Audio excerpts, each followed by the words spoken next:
तुलसी माता की व्रत कथा। प्राचीन काल में एक लड़की का जन्म राक्षस कुल में हुआ जिसका नाम वृंदा था। दैत्यराज कालनेमी जैसे राक्षस परिवार में पैदा होने के बाद भी वृंदा भगवान विष्णु की पूजा किया करती थी। जब वृंदा बड़ी हुई तो उसकी शादी जलंधर नामक दैत्य से हो गई। जलंधर काफी शक्तिशाली राक्षस था जिसका जन्म भगवान शिव के तेज के कारण समुद्र से हुआ था।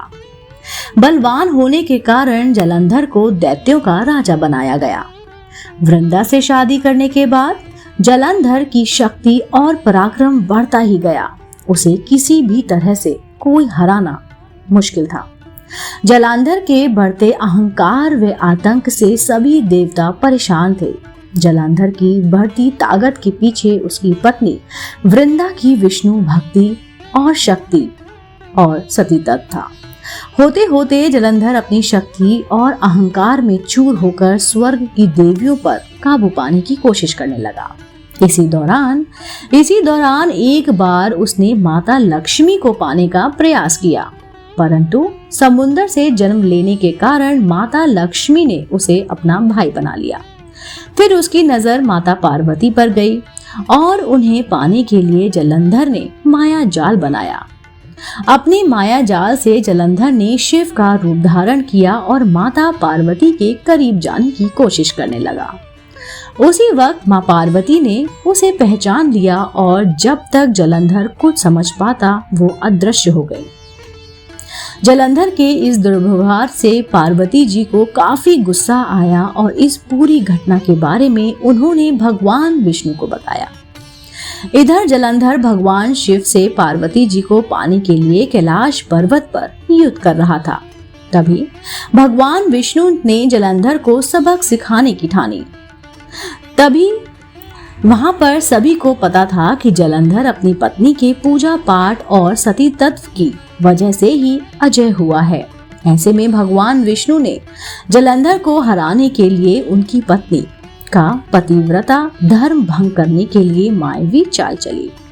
भगवान विष्णु एक साधु का रूप धारण करके वृंदा से वन में मिलने पहुंचे।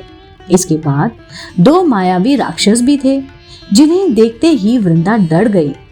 तभी भगवान विष्णु ने उन दोनों राक्षसों का वृंदा के सामने ही वध कर दिया। वृंदा ये देखकर समझ गई कि ये कोई आम व्यक्ति नहीं है। उसी पल वृंदा ने साधु से अपने पति के बारे में पूछा। साधु बने भगवान ने अपनी माया शक्ति से दो बंदर प्रकट किए। दोनों बंदरों के हाथों में जलंधर का सिर व धड़ था। यह देखते ही वृंदा बेहोश हो गई। कुछ समय बाद होश में आने पर वो साधु से अपने पति को दोबारा जिंदा करने की प्रार्थना करने लगी। वृंदा की विनती सुनकर उनकी आंखों के सामने साधु ने अपनी माया से जलंधर के कटे हुए शरीर के हिस्सों को जोड़ दिया और स्वयं उस शरीर में समा गए। वृंदा को जरा भी अंदाजा नहीं था कि उसके साथ ऐसा छल किया गया है। जलंधर का रूप धारण किए विष्णु जी को वृंदा अपना पति समझकर रहने लगी। वृंदा के ऐसा करने से उनका सतीत्व भंग हो गया, जिसके बाद जलंधर कैलाश पर्वत में युद्ध हार गया। जब वृंदा को यह सच का पता चला तो उसने गुस्से में विष्णु भगवान को पत्थर बनने का श्राप दे दिया। इस घटना के बाद वृंदा स्वयं सती हो गई। जिस स्थान पर वे भस्म हुई वहां पर तुलसी का पौधा प्रकट हुआ।